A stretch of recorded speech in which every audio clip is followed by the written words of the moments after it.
آلے نبی کا پیار ہے ایمان کی زندگی، ان سے نہیں جو پیار تو بیکار زندگی ہے۔ اللہ سبحانہ و تعالیٰ کی حمد و ثنا اور اس کے پیارے محبوب علیہ الصلوۃ والسلام کی بارگاہ بلند و بالا میں درود و سلام کا نذرانہ عرض کرنے کے بعد، عزیزان گرامی، السلام علیکم ورحمۃ اللہ وبرکاتہ۔ اللہ سبحانہ و تعالیٰ قرآن مجید فرقان حمید میں ارشاد فرماتا ہے، قل ان کنتم تحبون اللہ، اے محبوب آپ فرما دیجئے کہ اے لوگو اگر تم اللہ کو دوست رکھتے ہو، فاتبعونی تو میری اطاعت کرو، میری فرما برداری کرو، یحببکم اللہ ویغفر لکم ذنوبکم، جب تم میری اطاعت اور فرما برداری کرو گے تو اس کے بدلے میں اللہ سبحانہ و تعالیٰ تم سے محبت کرے گا اور تمہیں وہ معاف کر دے گا، اور وہ غفور رحیم ہے۔ اللہ کے محبوب صلی اللہ علیہ وآلہ وسلم نے جب یہ ارشاد فرمایا کہ اے لوگو اگر تم اللہ سے محبت کرتے ہو تو میری اطاعت کرو، میری فرما برداری کرو، تو یہودیوں نے کہا نعوذ باللہ کہ یہ تو اپنی اطاعت کے بدلے ہم سے اپنی عبادت کرانا چاہتے ہیں، ہم تو اللہ سبحانہ و تعالیٰ سے محبت کرتے ہیں تو پھر ہم ان سے محبت کیوں کریں، ان کی محبت ہم پر فرض یا لازم نہیں ہے۔ تو پھر آگے اللہ تعالیٰ نے فرمایا، اے محبوب صلی اللہ علیہ وآلہ وسلم فرما دیجئے کہ یہ تو کہہ رہے ہیں نا کہ ہم اللہ سے محبت کرتے ہیں، لیکن جب یہ آپ کی اطاعت اور فرما برداری کریں گے تو پھر یہ نہ کہیں کہ ہم اللہ سے محبت کرتے ہیں، جب یہ آپ کی اطاعت اور فرما برداری کریں گے تو پھر میں رب یہ کہتا ہوں کہ میں ان سے محبت کرتا ہوں۔ پہلے تو وہ کہہ رہے ہیں کہ ہم اللہ سے محبت کرتے ہیں، لیکن جب انہوں نے نبی رحمت صلی اللہ علیہ وآلہ وسلم کی اطاعت اور فرما برداری کی تو پھر رب کہتا ہے کہ اب میں کہتا ہوں کہ میں تم سے محبت کرتا ہوں، اور صرف یہی نہیں کہ میں صرف تم سے محبت کرتا ہوں بلکہ میں تمہیں بخش دوں گا، اور میں بہترین بخشنے والا ہوں، اور میں غفور الرحیم ہوں، میں تم پر رحم کروں گا۔ اللہ کے محبوب صلی اللہ علیہ وآلہ وسلم نے جب یہ فرمایا کہ تم مجھ سے محبت کرو تو اللہ سبحانہ و تعالیٰ نے ارشاد فرمایا کہ اے اللہ کے محبوب اے میرے محبوب صلی اللہ علیہ وآلہ وسلم،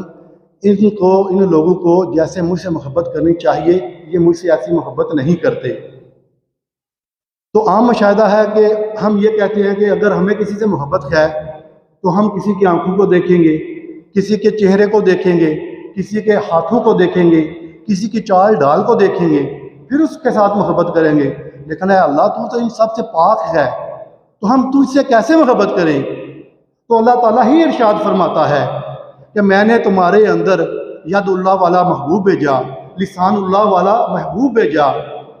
تو تم اس کے ساتھ محبت کرو، تم اس کی فرما برداری کرو، جب تم اس کی اطاعت اور فرما برداری کرو گے تو تم مجھ سے ہی محبت کرو گے، اس لیے کہ تمہیں چاہیے کہ تم زیادہ سے زیادہ میرے محبوب صلی اللہ علیہ وآلہ وسلم سے محبت کرو۔ حضرت عمر بن خطاب رضی اللہ تعالیٰ عنہ، اللہ کے محبوب صلی اللہ علیہ وآلہ وسلم نے آپ سے فرمایا، اے عمر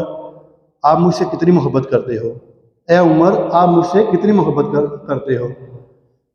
تو حضرت عمر بن خطاب رضی اللہ تعالیٰ عنہ نے عرض کیا، اے اللہ کے محبوب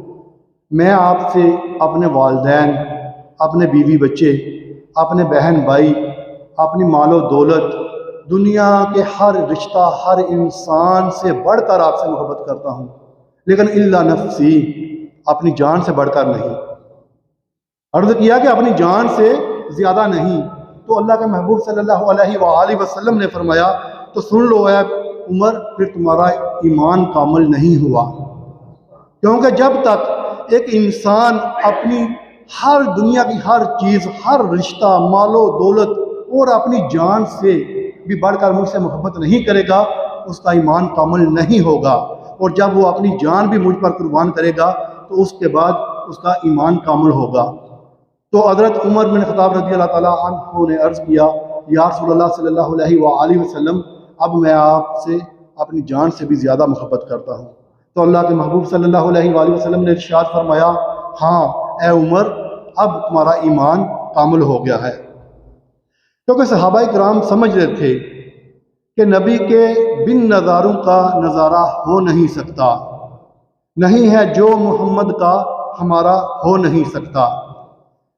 اللہ کے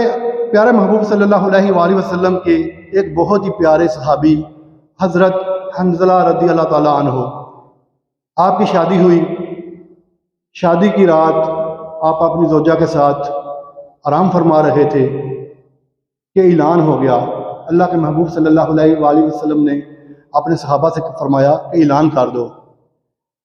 کہ مجاہدین کی ضرورت ہے، اسلام پر مشکل وقت آ گیا ہے، جواہوں کی ضرورت ہے۔ آپ اپنی زوجہ کے پاس سوئے ہوئے ہیں، جیسے ہی آپ کے کانوں میں آواز آتی ہے آپ اپنی بیوی کے پاس سے اٹھتے ہیں اور اٹھ کر جانے کی تیاری کرنا شروع کر دیتے ہیں۔ آپ کی بیوی عرض کرتی ہے آپ کہاں جا رہے ہیں؟ تو فرماتے ہیں کہ اللہ کے محبوب صلی اللہ علیہ وآلہ وسلم کا اعلان ہو گیا ہے اور میں جہاد کے لیے جا رہا ہوں۔ تو وہ کہتی ہیں کہ ایسا کریں آپ غسل تو کر لینا، ان پر غسل واجب تھا، ایسا کریں آپ غسل تو کر لیں۔ تو آپ نے فرمایا نہیں میں غسل نہیں کروں گا، میں اسی حالت میں جا رہا ہوں کہ کہیں غسل کرنے کے وقت میں بھی ان کی بے ادبی نہ ہو جائے، تحقیر نہ ہو جائے۔ تو آپ نے اپنی بیوی سے اجازت لی اور چلے گئے۔ یہ جنگ احد کا واقعہ ہے۔ آپ گئے اور آپ نے جا کر نبی رحمت صلی اللہ علیہ وآلہ وسلم کی بارگاہ میں خود کو پیش کیا، جنگ شروع ہو گئی۔ ادھر سے آپ کا باپ جو ہے وہ آ گیا، آپ کا باپ ابو عامر تھا، وہ آ گیا۔ آپ نے نبی اکرم صلی اللہ علیہ وآلہ وسلم سے اجازت مانگی، عرض کیا یا رسول اللہ صلی اللہ علیہ وآلہ وسلم آپ مجھے اجازت فرمائیے کہ میں اسلام کی خاطر، آپ کی محبت کی خاطر اپنی تلوار سے اپنے باپ کا سر قلم کر دوں، اپنے باپ کا سر قلم کر دوں۔ لیکن نبی رحمت صلی اللہ علیہ وآلہ وسلم نے آپ کو اجازت نہ فرمائی کہ ایک بیٹے سے ایک باپ کا سر قلم ہو، کیوں حالانکہ ابو عامر جو ہے وہ اسلام کا بہت بڑا دشمن تھا، اور صحابہ اکرام بھی سمجھتے تھے کہ نبی کے بن نظاروں کا نظارہ ہو نہیں سکتا، اور جو نہیں محمد کا وہ ہمارا ہو نہیں سکتا، چاہے وہ ہمارا باپ ہے، چاہے وہ ہمارا بھائی ہے، چاہے وہ ہمارا دوست ہے، چاہے وہ ہمارا رشتہ دار ہے، لیکن جو نبی پاک صلی اللہ علیہ وآلہ وسلم کا نہیں ہے وہ کسی صورت میں ہمارا نہیں ہو سکتا۔ اور بالآخر نبی رحمت صلی اللہ علیہ وآلہ وسلم نے آپ کو اجازت عطا فرمائی، اور آپ نے کفار کی صفوں میں گھس کر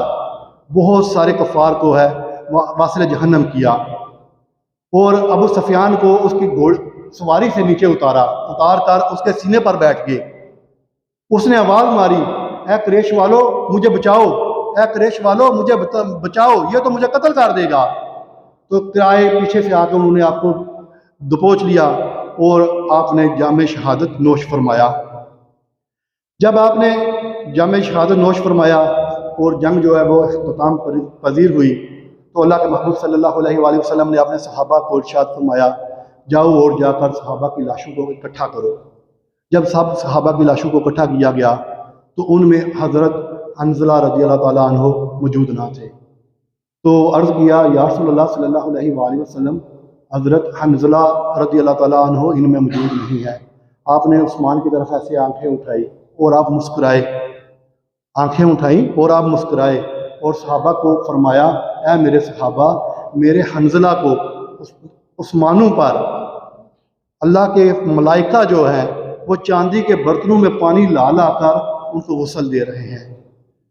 کہ جس نے بھی اللہ کے محبوب صلی اللہ علیہ وآلہ وسلم سے وفا کی ہے تو اللہ نے اس کو وہ مقام عطا فرمایا ہے جو دنیا کا کوئی بندہ سوچ نہیں سکتا۔ ایک دوسری جگہ پر حضرت ابو بکر صدیق رضی اللہ تعالیٰ عنہ، آپ کے بیٹے عبد الرحمن، وہ آپ کو عرض کرتے ہیں اے ابا جی ایک وقت آیا سی جدوں تسی میری تلوار دی زد وچ ساؤ،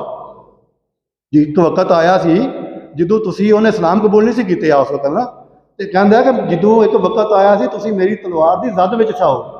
تے میں انج کردا تے میں تہاڈی گردن اڑا دینی سی۔ کہ آپ میری تلوار کی زد میں تھے اور میں ایک وار سے آپ کی گردن اڑا سکتا تھا، لیکن میں نے آپ کو باپ سمجھ کر چھوڑ دیا، میں نے آپ کو باپ سمجھ کر چھوڑ دیا۔ حضرت ابو بکر صدیق رضی اللہ تعالیٰ عنہ نے جو جواب دیا وہ سونے کے پانی سے لکھنے والا ہے۔ آپ رضی اللہ تعالیٰ عنہ نے فرمایا، ہے عبد الرحمان سن، تو تے منو پیو سمجھ کے چھڑ دیتا سی، تے تو ہوندا میرے سامنے تے میں تینوں نبی دا دشمن سمجھ کے تیرا ٹوٹے ٹوٹے کر دینے ہاں، میں تینوں چھڑنا ہی نہیں سی، تو تے منو پیو کر کے چھڑ دیتا، لیکن میں تینوں اپنے نبی دا دشمن سمجھ کے میں تیرے ٹوٹے ٹوٹے کر دینے ہاں، میں تینوں چھڑنا نہیں سی۔ ایسی صحابہ کرام دی نبی پاک صلی اللہ علیہ وآلہ وسلم نال محبت۔ جنگ بدر دے وچ حضرت ابو عبیدہ انہاں دے والد جڑے نے انہاں نوں دے سامنے بتاں دیاں تعریفاں کرن، آکھن اے بت اس طرح دا ہے، اے بت اس طرح دا ہے، یہ بت ایسا ہے، یہ بت ویسا ہے، تعریفیں کرتے رہے۔ ابو عبیدہ رضی اللہ تعالیٰ عنہ آپ فرماتے ہیں کہ میں نے تھوڑی دیر سنا، جب وہ حد سے زیادہ بڑھ گئے نا تو میں نے اپنی تلوار سے ان کا سر قلم کر دیا، اپنے باپ کا سر قلم کر دیا، کیونکہ صحابہ کرام جانتے تھے کہ نبی کے بن نظاروں کا نظارہ ہو نہیں سکتا، کہ نبی کے بن نظاروں کا نظارہ ہو نہیں سکتا، اور نہیں ہے جو محمد کا وہ ہمارا ہو نہیں سکتا، کہ جو آقا کریم صلی اللہ علیہ وآلہ وسلم کا گستاخ ہے، جو ان کی بے ادبی کرتا ہے، اس سے ہمارا کوئی بھی رشتہ ہو وہ ہمارا کچھ بھی نہیں لگتا، کیونکہ سب سے پہلے ہمارا حق جو ہے ہم پر وہ نبی پاک صلی اللہ علیہ وآلہ وسلم کا ہے۔